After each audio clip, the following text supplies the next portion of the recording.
Hi, hello, how are you? Welcome back to my channel. I hope you're doing well. Welcome back to a new video. I'm sure you have plenty of questions.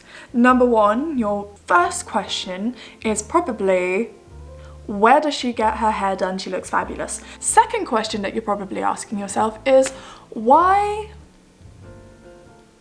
is she holding a wooden spoon? The answer to that is simply that recently, when I have been watching YouTube and YouTube videos and book reviews in particular, the YouTubers are often holding a microphone and I just felt left out. I felt like I wanted to participate and do the same because it looks fun. Unfortunately though, I don't have a microphone, or I do, but it's attached to my camera and the cord isn't long enough to allow me to do this kind of, you know. So just to feel like I'm doing it too, I have my handy dandy wooden spoon, okay? Great. Secondly, what are we doing today? I thought that it would be that it would be very entertaining for me to do a book rant. Listen, we all love a hater. Well, not really. Officially, we don't love a hater because we want world peace and we want everyone to get along. However, you have to admit that as long as you're not involved in the drama, we love the drama created by a hater and we love to hear a good old rant. And I am going to capitalize on that today, although to be fair, I'm not actually making any money off of it. I'm just going to have fun I'm shaking. I've had like 4 coffees today. I wanted to talk about one of my most hated reads.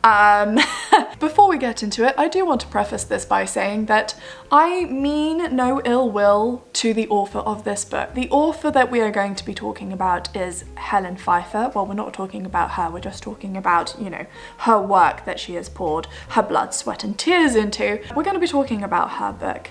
But before I say anything, I just want to say, I don't know Helen Pfeiffer. I'm sure she's a lovely lady. I'm sure she had a great time writing this book. I'm sure she's very intelligent and bright and that she has a wonderful career, and she's never going to see this video. But yeah, I just wanted to say, this isn't personal. I'm sure she's a lovely lady. She's got a great name, shares the name with my auntie. My auntie's also called Helen, so well done on that front. You picked a great name. I, however, am about to rip your book to shreds. With respect. And that book is One Left Alive. I read this in 2019 and wow, what a ride, what a book.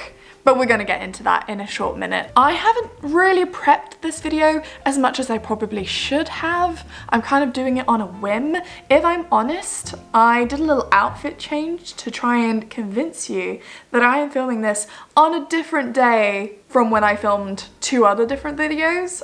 This is my 3rd video. I'm running low on energy. I really could do with some notes. I only have a couple, so we're gonna do our best. We're gonna do our best. Okay, you excited? I do want to mention that I did actually go ahead and buy the Kindle version again so that I could have some sort of source material. But then I decided that I'm not going to read this book again. I'm not going to do that to myself. But here we go. First of all, what the hell is One Left Alive about? Are we in focus? Apparently, it is a heart-stopping, gripping crime thriller.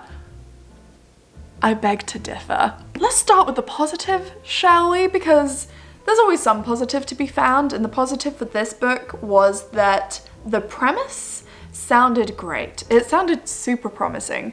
It was a good idea. You are immediately thrown into the action, so it's kind of like really easy to read. The writing style is terrible. It's incredibly juvenile. It feels like the publishers were just had a day off where they were sick and they were like reading some kind of Wattpad, and I'm not saying that all Wattpad books are bad. It feels like the publishers were just on Wattpad one day because they were bored or sick or something, and they came across this book and then they decided to just publish it, and they did not get anyone to go over it or to clean it up or anything really.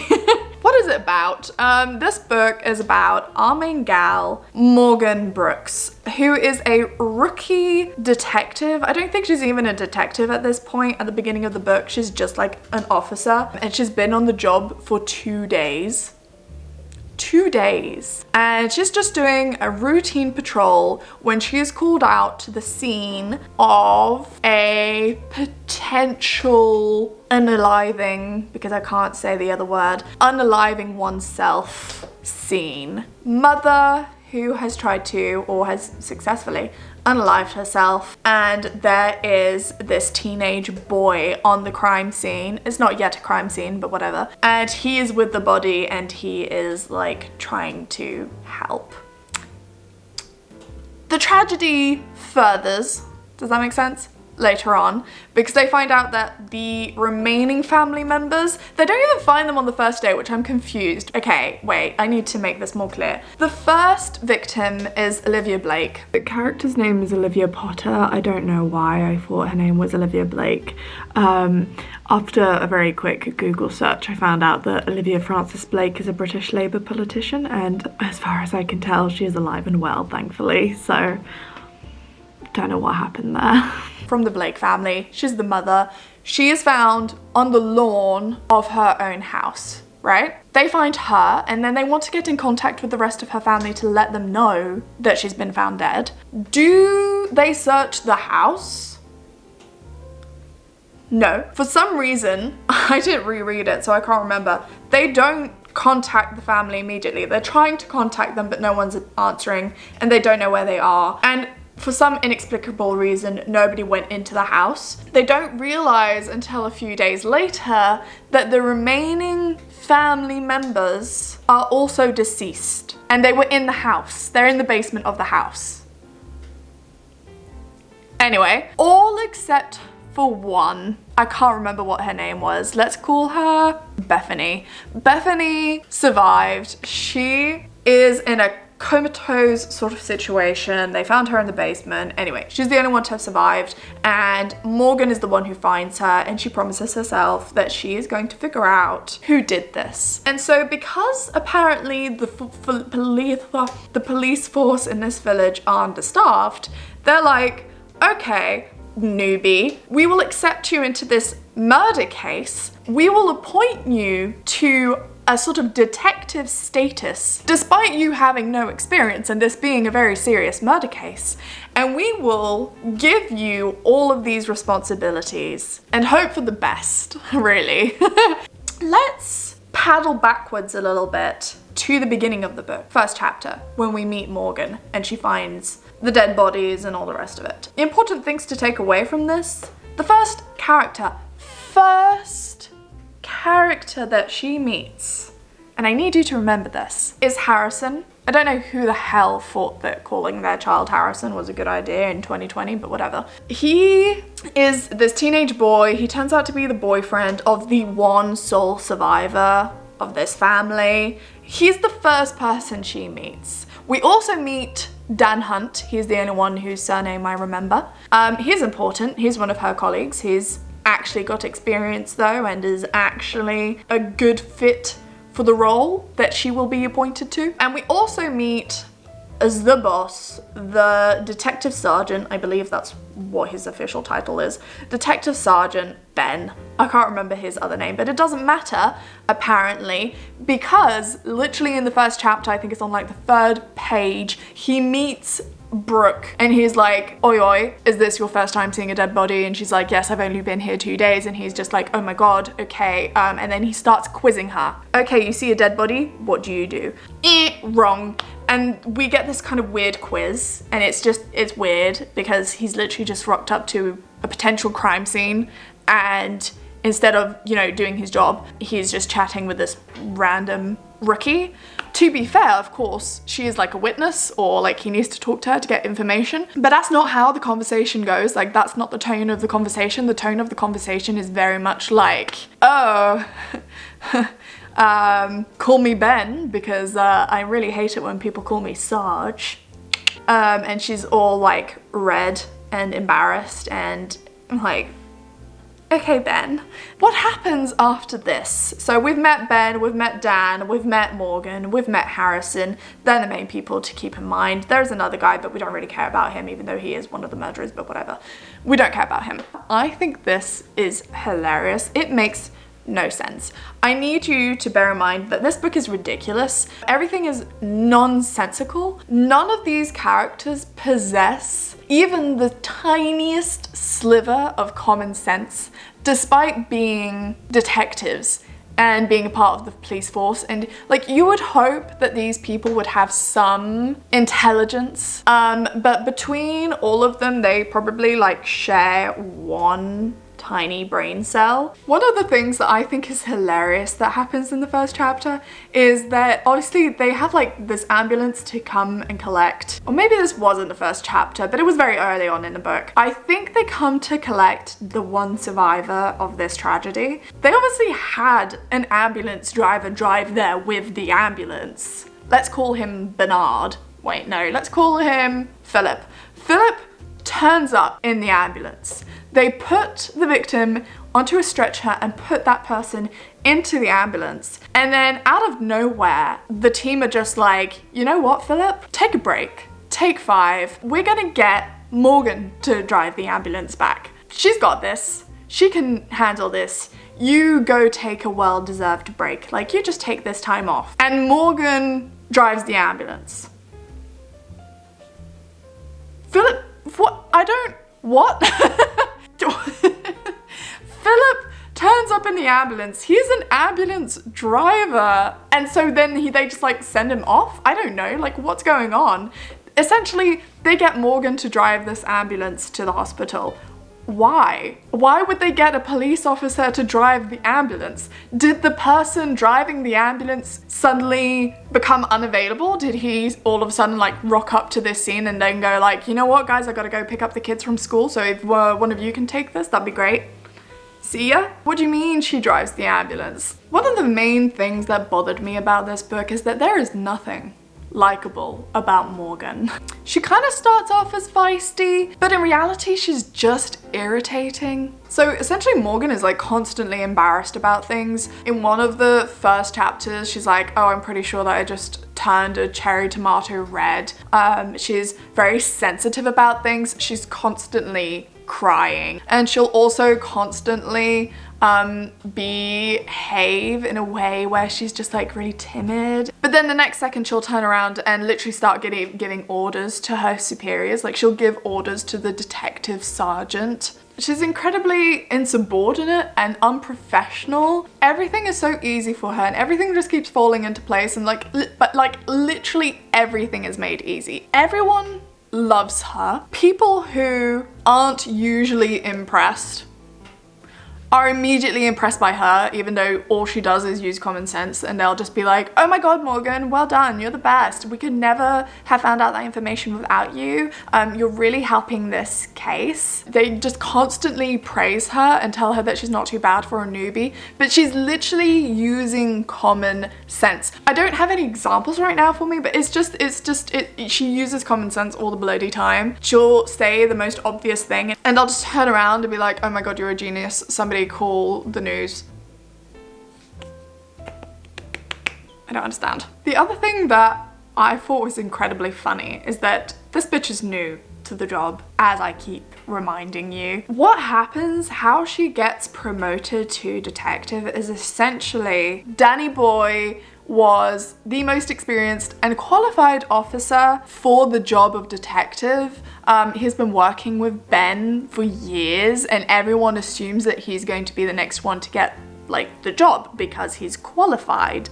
And because he's a bit of a prick, Ben, boss boy Ben, decides that he can't be asked to work with Dan. He's just like, nah, I'm good. You kind of irritate me. You get my coffee order wrong and you make dad jokes. So instead of, you know, promoting you, I'm gonna promote my gal over here, well, that's it, just my gal, Brooks. So Dan, who has been looking forward to getting this promotion, is quite rightly a little bit miffed. He's a little bit like,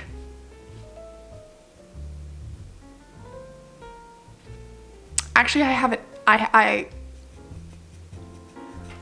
And so he's annoyed at Brooks. She doesn't understand why he might be annoyed. So anyway, they're out for drinks with the colleagues. Everybody's in this bar together. And Danny Boy, he pokes fun at Brooks. I can't remember what the hell he says. Let me see if I can find it. Instead of like defending herself or taking him to the side and saying, hi, do we have an issue? I know that you really wanted this job. I'm sorry, I didn't mean to take it from you. Or like just having a normal, like an adult conversation. No. She chooses drama all the way. She stands up and is like, drop the mic, except she doesn't actually say anything, and she just storms out and she just runs away. Literally like a child throwing a tantrum. She's just like, and runs away and cries. And so then this obviously creates this whole conflict where for the rest of the book she hates his guts and she's constantly like, Dan is such an Dan is such a They were formerly friends before this happened. And then it's just never addressed again. The bar scene happens. It's mentioned a couple of times that Dan's a prick, but that's it. Like, she doesn't ever have a conversation with him. They don't really address it ever again. And he's never really even mentioned that much after that. She also, and I quote, calls him her arch enemy. How old are you? The audacity. She's just incredibly childish. The third thing, I don't know if this is the third thing, but I'm deciding it's going to be the third thing. The third thing that bothers me about this is that we have an unnecessary romance. Oh yes, if you hadn't guessed who the love interest was meant to be, it's our big boy Ben. Big boy Ben, who is her boss. But who cares, you know? Let's just throw in a bunch of unprofessionalism. There's a moment in this book where they have a prime suspect, and this is to be handled with some delicacy because you want this guy to talk, right? You need information from your prime suspect. He throws this guy in jail, not because, you know, of anything to do with the crime, just simply because he acts a little, and I quote, arsey towards our gal Morgan. And Ben was like, I'm not having that. You can't talk to my lover, I mean my officer, that way. So it's jail time for you. When he's doing his paperwork, does he write down reason for imprisoning this bitch? I didn't like his attitude. Okay. Go off, queen. Honestly, the suggestion of romance between Morgan and Ben, it feels like something straight out of a Wattpad fan fiction. He is kind of your classic Edward in this situation where he feels the need to protect her from everyone and everything. And she sort of sees in him what no one else can. Everyone sees him as being like mean and cold, but deep down, he's a good guy. And it's kind of that kind of a relationship.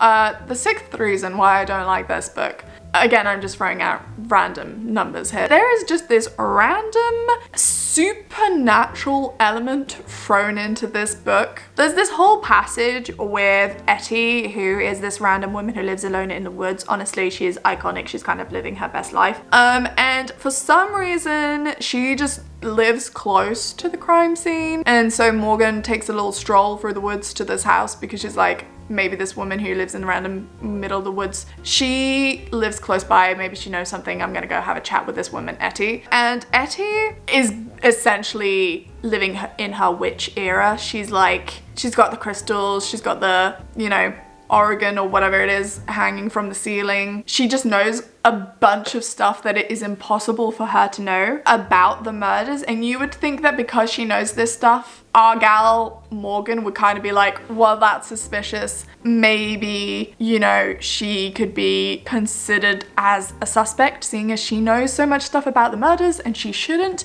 But no, our gal Morgan just accepts that the reason for her knowing so much about the crime must just be because she's a witch, and she just readily accepts that. And lastly, this is a spoiler, but who cares? Finale, essentially we find out that the murderer is the first person that she met. He's also the first person that you would suspect, and that is our boy, Harrison, this teenage boy. We find out that the reason Harrison kills this whole family is because he basically had a slightly sinister, creepy crush on his girlfriend's mum.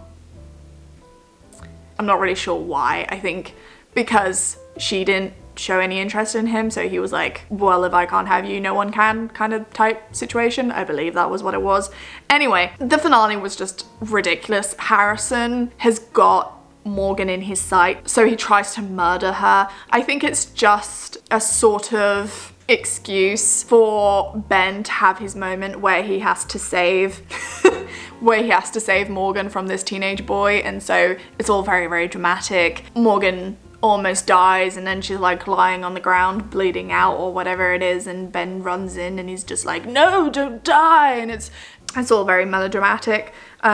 We immediately sort of don't care about Harrison anymore. He's just swept away. He murdered this whole family because he liked the mum, whatever. I'm sure he would have a very interesting conversation with Freud. I think we can wrap this one up because I think I've said everything that I wanted to say about it. Was this an entertaining video? I don't know. I should have prepped it a little bit more in advance, but I thought it would be fun to just rant for a little bit. You know, I had some time to pass, and so here we are. Again, Helen, I'm sure you had great fun writing this book. It's a shame that you're not a good writer. No, that was too harsh, I'm sorry. Apparently she's brought out other books, so clearly there was a demand for this series to continue. There was some sort of profit to be made, otherwise they wouldn't have continued it. So somebody must have enjoyed these books, and I'm glad that somebody did. Good for you. Good. The one redeeming thing about it is that because the writing is so poor, that's a backhanded compliment, because the writing is very simple. Is that a nicer way of saying it? Because the writing is very simple, it is very easy to go through. My mum is calling me. Let me put down the wooden spoon. Hi. Hello. There you are. Hello, darling. Oh, you look so beautiful. You look so beautiful. And on that note, I think we can conclude this video. I don't know if I did a great job at this, but hopefully it was entertaining. That's all I can really hope for anyway. And the mic's back. I need to get going. I need to go back to my own flat. It is 2 o'clock and I'm supposed to be heading out from here at 3. I'm sad to be, oh wait, no, 4. I've got 2 hours, okay. I'm sad to be leaving my parents' home. It's nice, it's cozy here, but alas, we need to go to work to get that moolah. So thank you for watching this video. If you watched it all the way to the end, I don't care. But if you want to like it and subscribe, like, I don't care, but you can, but like, don't feel like you have to, because like, I won't care if you do or you don't.